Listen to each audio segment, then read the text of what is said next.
Awesome.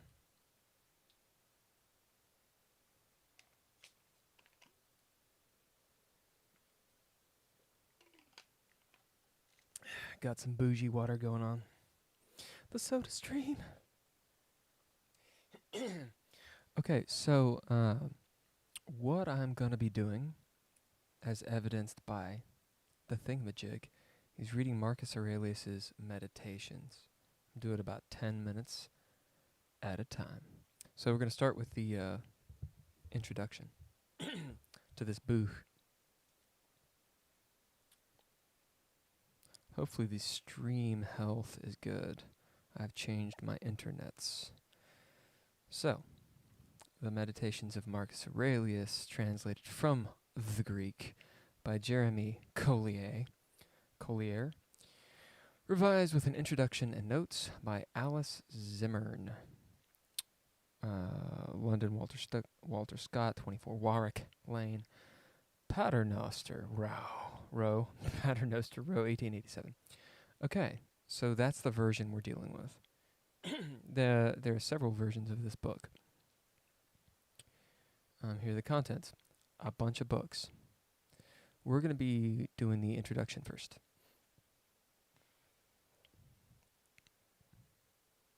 Okay.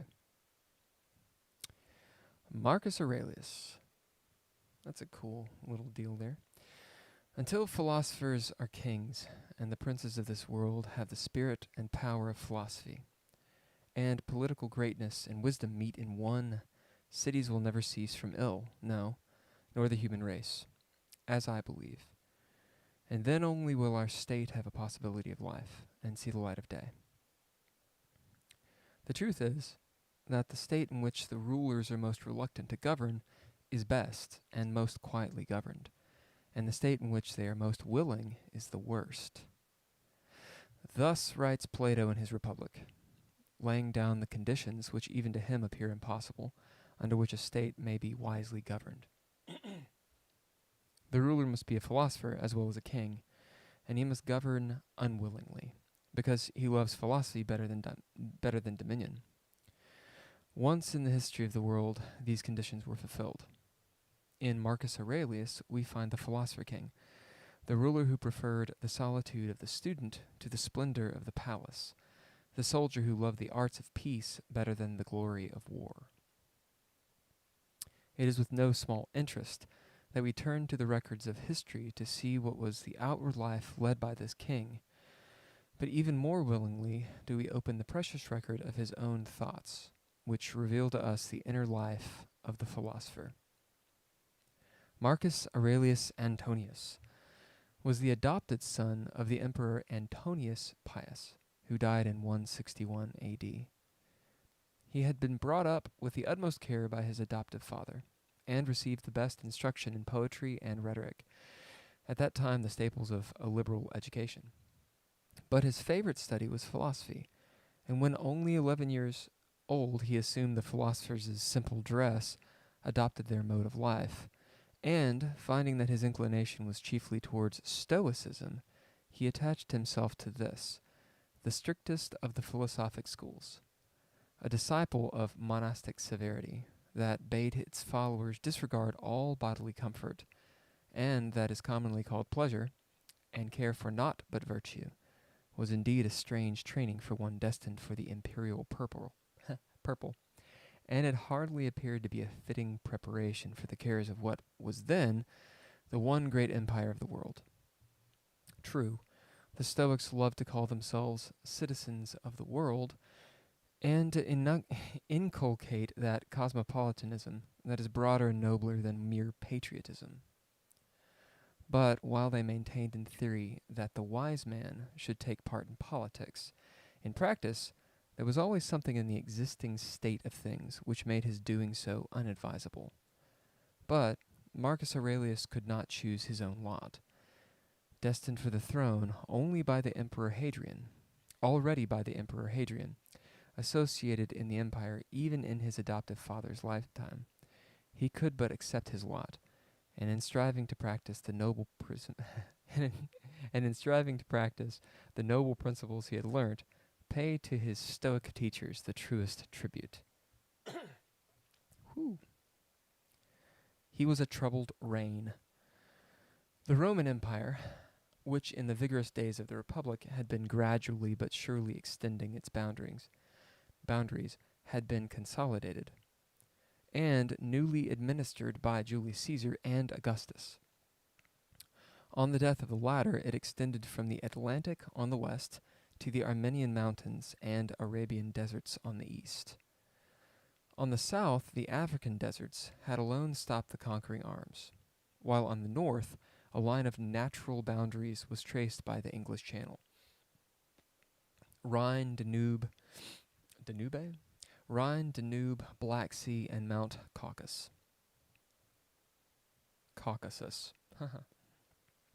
Warned by the ill success that attended the latter campaigns of his generals on the lower Rhine, Augustus had cautioned his successors to aiming at preserving, rather than increasing their dominions. Thus it came about that between the years 14 and 161 AD, when Marcus Aurelius succeeded to the throne, only two fresh conquests had been made. Britain, a source of more trouble than profit to the empire, and Dacia, conquered by Trajan in 106 AD. Natural boundaries and Roman legions kept peace and security for many years within the circle of Roman dominion, but there were two weak points on these borders.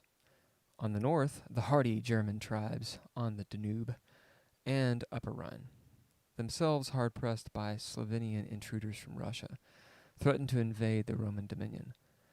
On the east, the insolent Parthian, long the terror of the Roman arms, was a constant source of trouble and danger. The peace-loving Marcus Aurelius was obliged to cope with both these enemies. The arms, or rather the army, of the insolent and profligate Lucius Verus for a time subdued the Parthians, but no lasting peace was destined to Marcus Aurelius. He himself conducted the campaigns on the Danube, and again beat back the northern enemy in wars, of which the chief interest to us now consists in the scant notes in the Meditations, this among the Quadi, this at Carmuntum, showing how these precious records of a pure and serene soul were composed amid the storms of battle and the elation of victory. Nor were his troubles confined to foreign wars. The plague, imported from the east, ravaged Italy, though it did the state good service in carrying off Lucius Verus, Marcus's adopted brother, whom, in obedience to the wishes of Antonius, he had associated with himself in the empire. There were famines too in the land, with which the emperor tried to cope by schemes of carefully organized charity. And lastly, Avidius Cassius, one of his most trusted and ablest generals, revolted in Syria, and tried to obtain for himself the empire, deeming it an easy matter to overcome a master who was so full of generosity and compassion that he could only inspire contempt in the mind of the unphilosophic soldier. The revolt was soon put down, but the leader was killed by one of his own officers. The emperor expressed only his regret that he should have been thus deprived of the luxury of forgiveness, and he carefully destroyed all documents that could implicate any others in the revolt. Thus, in all the trials of his life, his philosophy inspired noble action.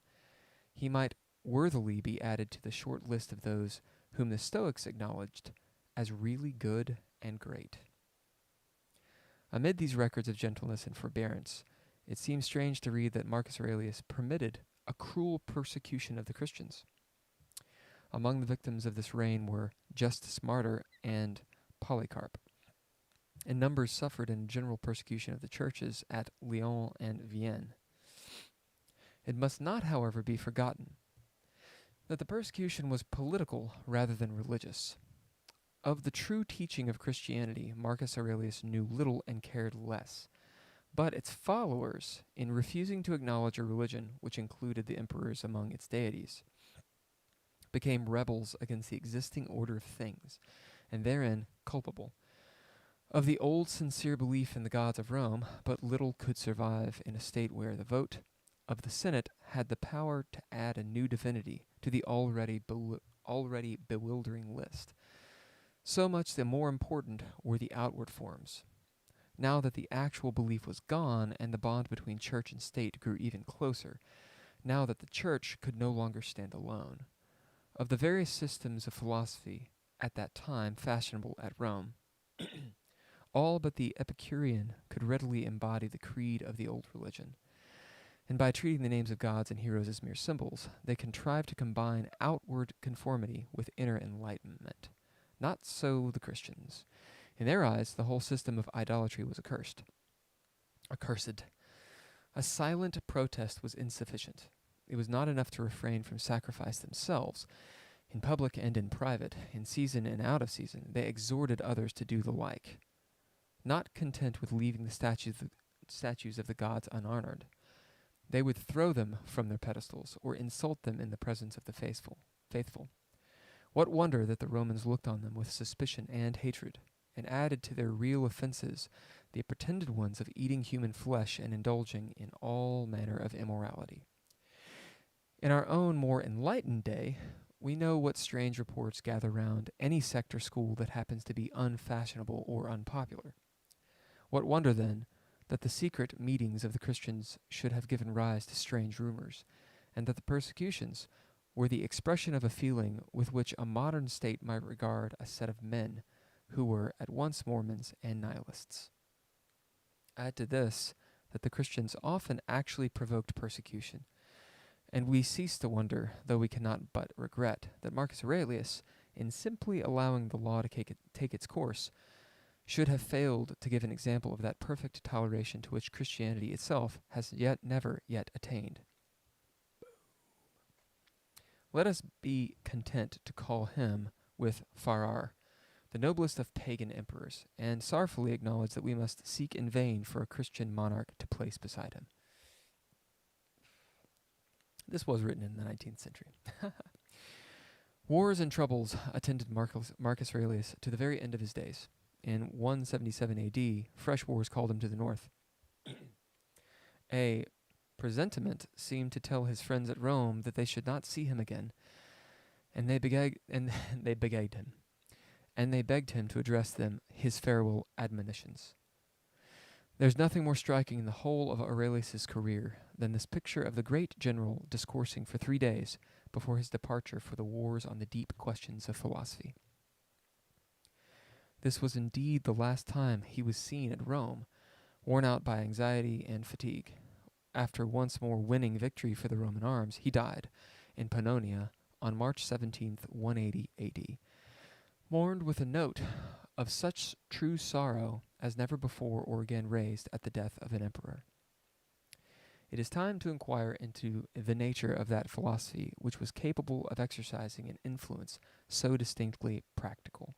Yet, when we consider its teaching as laid down by its founders, its distinct materialism and impracticable ethics afford little suggestion of such fruits as it was destined to bear in the Roman world.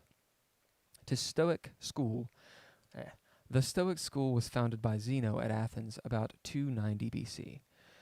At this time, Greek philosophy, which, under Socrates, Plato, and Aristotle, had lived through a short period of idealism, was returning to its naturally materialistic groove, and the founders of new systems looked back to the pre-Socratic physicist for some theory of the universe on which they might base their own.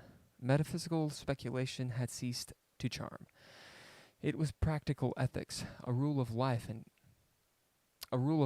conduct that philosophy now desired to supply.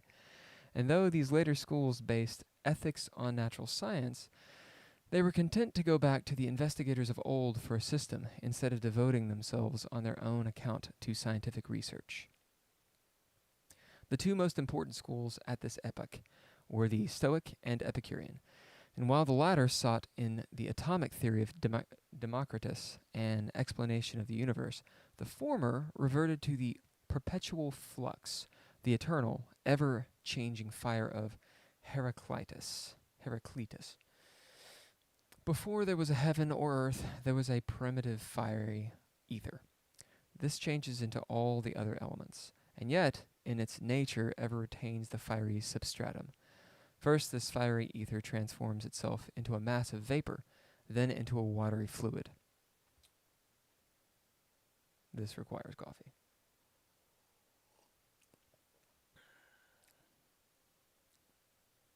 Whew.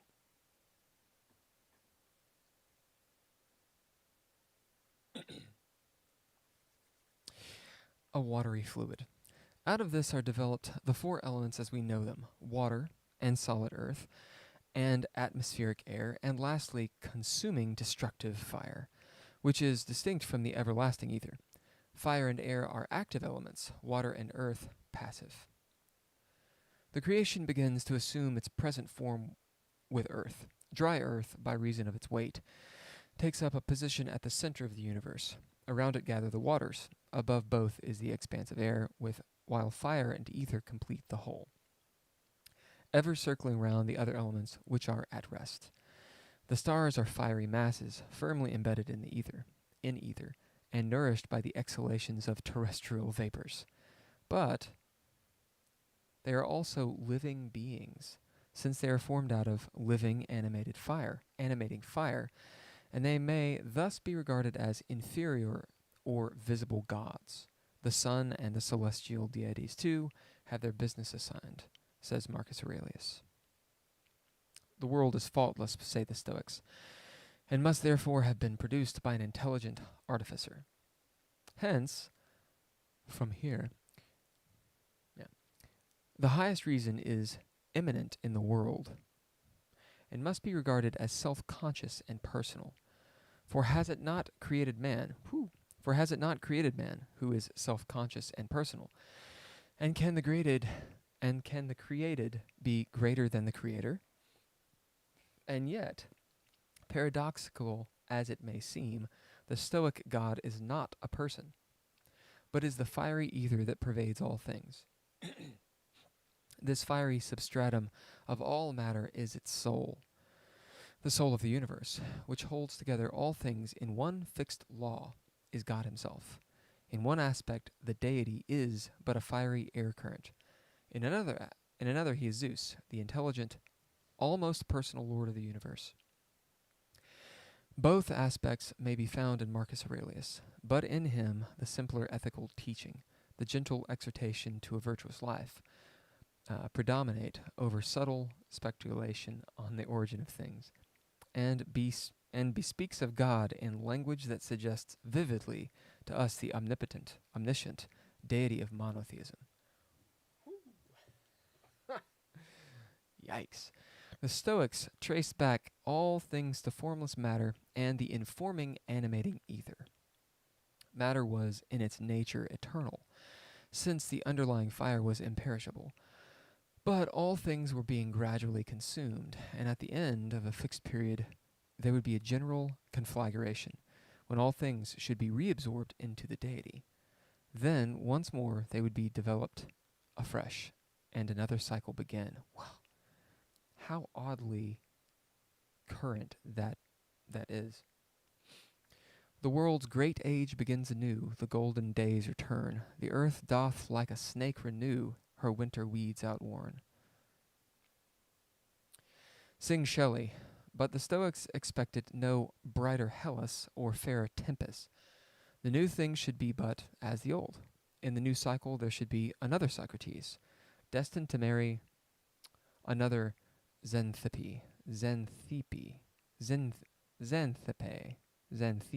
I don't know, and meet with the same rough treatment at her hands, and finally to be accused by Anytus and Meletus, and once more utter his glorious defense, and drain the cup of hemlock among his sorrowing disciples. It's like BSG. Some such scheme of the universe was certainly accepted by all the Stoics, but the later teachers, at any rate, attached little importance to it. except in as far as it demonstrated man's intimate connection with the deity and his fellow men. They believed that the soul was material and extended in space. It is the fiery current that is diffused through the body and holds it together. They regarded it as the guiding or dominant principle, the indestructible divine spark. It is this, the reasoning element, which establishes the relationship between God, the universal reason, and man, to whose lot has fallen a minute share of it, while the brotherhood of man is maintained in virtue of a kinship not of flesh and blood, but of mind and reason. Though we are not just of the same flesh and blood, yet our minds are nearly related. Did the Stoics believe in a life after death? It is not easy to decide. They did not, like the Epicureans, fiercely deny it, maintaining that annihilation alone could remove the terrors of death. Undoubtedly, the individual soul must at least be absorbed into the universal soul, but whether this happened at once or not until the next conflagration was a point on which authorities were not agreed. In any case, the soul must return to the deity whence it sprang, from where it sprang. This relation to the deity was the fundamental point of Stoic ethics. It follows from the kinship that man's true good must lie in conformity with the deity, but God and reason are identical. Therefore, life in accordance with reason must be suited to the constitution of the soul, and such a life must be in accordance with virtue. Hence, this is the highest good, and happiness consists in virtue. Thus the Stoics arrive at their main thesis. Virtue alone is admirable. Virtue is absolutely self-sufficient. The good man needs no help from circumstances. Neither sickness nor adversity can harm him. He is a king, a god among men. All so-called good, if it be not moral good, is included in the class of things intermediate, neither good nor bad. Such absolute claims for virtue had never before been made by any school. Aristotle had stipulated for sufficient external advantages to enable a man to devote himself without further care to the life of thought and virtue. The Stoics would permit of no such compromise. Virtue and virtue only was what they demanded. The virtuous man might be a slave, a victim to disease, to poverty, might be deprived of all he loved, yet he would remain solely and absolutely happy. Virtue was one and indivisible. Whoever was not virtuous was vicious. There was no middle course. God, sounds like me. Here was a point in their doctrine which could hardly be made to square with fact. We know too well that men are not divided into virtuous and vicious, but all possess some share of good and evil, and that most men desire what is right and fail when they do, from weakness rather than viciousness. The Stoics, who demanded absolute virtue and disregard of externals, had to confess that the wise men were few and the foolish legion. Nay, when hard pressed to name their wise men, they would give a remarkable list: Hercules, Odysseus, Socrates, the Cynics, Antisthenes, and Diogenes, and in the later days of the school, Cato the Younger, the only Stoic among the number. Such a list alone appears to us sufficient condemnation of Stoicism in its earlier forms. Had no further advance been made, Stoicism would be of small interest to us now, but happily it was destined, as Capus remarks in his little handbook on Stoicism, to be tempered by concessions to common sense. The paradoxes about the wise man had been borrowed from cynicism, which was regarded by the Stoics as a counsel of perfection. Diogenes in his tub, Diogenes in his tub, bidding Alexander stand out of his sunshine, might excite surprise and wonder. I don't know who Diogenes is. But a movement that should lead a whole community to abandon civilization and resort to life in tubs would be distinctly retrogressive.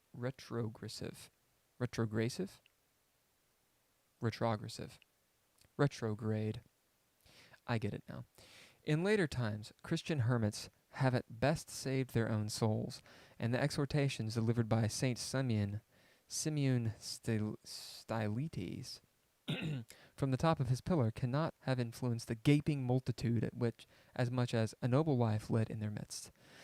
Without the practical element, there would have been no life in Christianity, and Stoicism, similarly, had to descend its pedestal and walk among men. Let me see. Oh, I'm almost finished. Nope. All right. So that's a good few pages of the introduction. Hopefully you were able to read it, and pardon my ignorance of some of the names and references. The next time I do this, we'll finish the introduction and actually get into Book 1 of Marcus Aurelius. I've read a little bit of it through a book club, and it's really good.